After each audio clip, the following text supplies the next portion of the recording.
específicamente en el país, con las políticas públicas que se implementan acá, ¿qué considera usted, doctor, que tendría más apremiancia, que sea más apremiante? ¿Dónde enfocarse? ¿En la educación, en la alimentación? Obviamente todo está amarrado y, como usted dijo, tiene una endogeneidad, eso, pero ¿por dónde comenzar para que no salgan los resultados que no son esperados? Bueno, desde el punto de vista económico hay que identificar las necesidades particulares en cada región y hay que identificar las medidas que tienen más impacto. Por ejemplo, uno de los puntos de consenso en la literatura de desarrollo es que las políticas de educación básica y secundaria son importantes en la reducción de la pobreza. Por lo tanto, asegurar esa cobertura y eliminar y reducir la deserción escolar son clave para eso. Asegurar por lo menos que todo el mundo tenga bachillerato, en teoría, debería reducir significativamente la pobreza de las futuras generaciones. Eso implica dirigirse a las zonas donde la cobertura todavía es baja, donde la deserción es elevada. En términos de nutrición, yo creo que la política debería ser más concreta hacia aquellas zonas y aquellos grupos donde existen condiciones de desnutrición, que en El Salvador, por ejemplo, existen en forma bien focalizada carencias de calorías y en forma más general carencias de la calidad de la nutrición, aunque no en términos de calorías. ¿Qué otras políticas? Yo creo que las políticas de transferencia, las políticas focalizadas son importantes con fines paliativos, porque mejoran de inmediato la situación de aquellos que reciben la transferencia y tendrían que combinarse con incentivos apropiados para que también permitan generar capital humano, acumular ese capital humano. Es el caso de las comunidades solidarias que incorporan incentivos. Ahora la pregunta es, ¿son esos incentivos suficientes? ¿Es el logro de esos programas suficiente? Cuando exigen que el niño llegue a ese sexto grado, ¿están haciendo la diferencia? ¿O están solo mejorando marginalmente los niveles de vida? Ahora, la verdad es que no vamos a solucionar el problema de la pobreza solamente con políticas micro. Con políticas micro podemos reducir la severidad de la pobreza, podemos hacerla más tolerable para aquellos que viven en ella, podemos dirigirnos a ciertos grupos específicos y atacar ciertas actitudes, pero hay dos cosas que se necesitan. Una es la que ya mencionaba, se necesita un crecimiento macro. Ahora, ese crecimiento macro no sabemos realmente de dónde surge. No basta con abrir la economía a la inversión extranjera, no basta con fomentar los mercados. También es necesario que las personas aprovechen esas oportunidades. Y eso pasa de nuevo por una percepción de cómo puedo yo mejorar mi situación individual, que creo que es lo más dramático que ha sucedido en China, donde la gente tiene una percepción muy fuerte de que lo que importa es hacer dinero. Entonces, ha sido un proceso traumático porque han abandonado mucho su tradición milenaria y ahora es un país muy consumista y muy materialista, pero ha reducido la pobreza.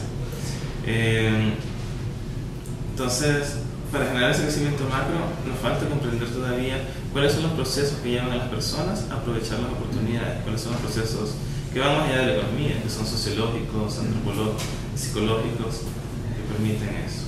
Quizás en ese sentido podemos, en nuestra realidad del país, pensar en realidad urbana y realidad rural, cómo se enfrentan y se manifiestan, porque me imagino que son dos formas diferentes de pobreza, la marginalidad en las zonas urbanas y la pobreza que es más generalizada en la área rural, y que podríamos pensar también que descentralizar el crecimiento tal vez, o las zonas de desarrollo del país podría ser una estrategia para luchar contra la pobreza rural, por lo menos. Bueno, la distinción tradicional es que efectivamente en la zona rural hay mayores incidencias de pobreza, hay menores niveles educativos, menores tenencias de activos, y eso ha estado asociado históricamente a la agricultura, que ha provisto de ingresos bajos al nivel de subsistencia de las familias.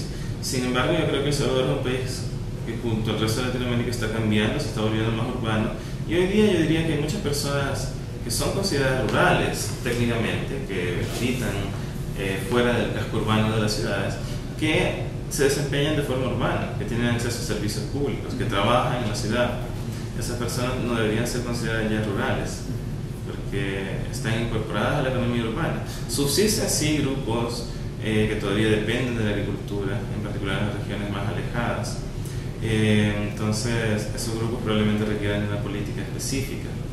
que también piensa en su nivel de vida. Por ejemplo, una política que ha demostrado ser muy eficaz es potenciar la productividad de los emprendimientos agrícolas, de las labores agrícolas, es decir, capacitar, diversificar los cultivos, entregar semillas mejoradas, entregar fertilizantes, es decir, hacer que el agricultor de subsistencia se convierta en un empresario agrícola, a un pequeño empresario agrícola. Esa puede tener un impacto muy fuerte en ese grupo rural.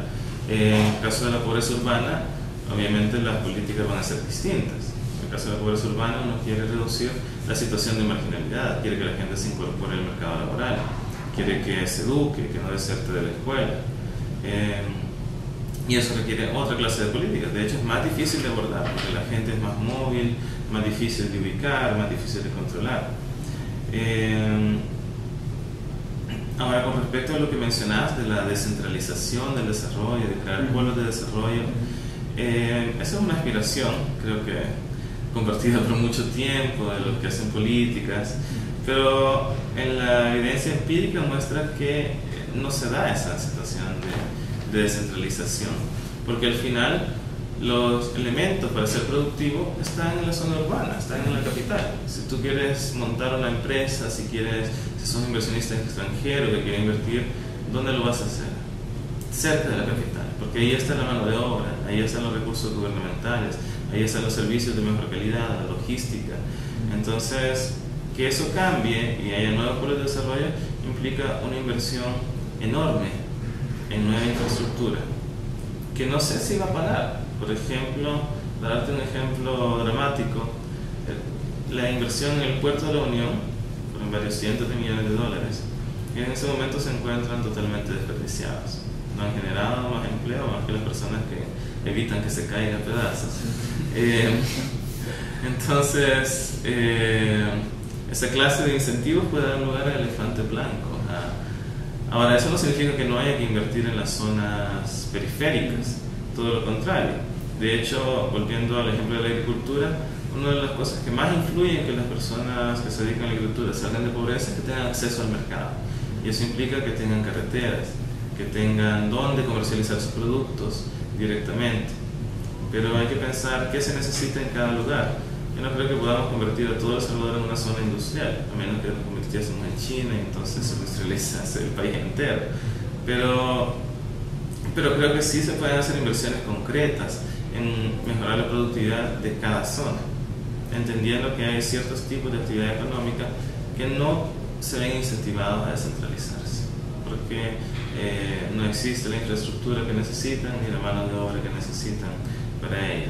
Si yo voy a poner una maquila electrónica, no la voy a poner en la Unión, porque la mano de obra no está ahí. Yendo en otra dirección, quizás va a sonar a cliché la pregunta, pero muchas personas se preguntan ¿cuál fue el secreto o grandes rasgos que hicieron esos, se llaman los tigres asiáticos, para salir, digamos, de la condición dramática en la que estaban inmersos, y cómo han hecho para posicionarse como naciones competitivas en el marco de hoy en día?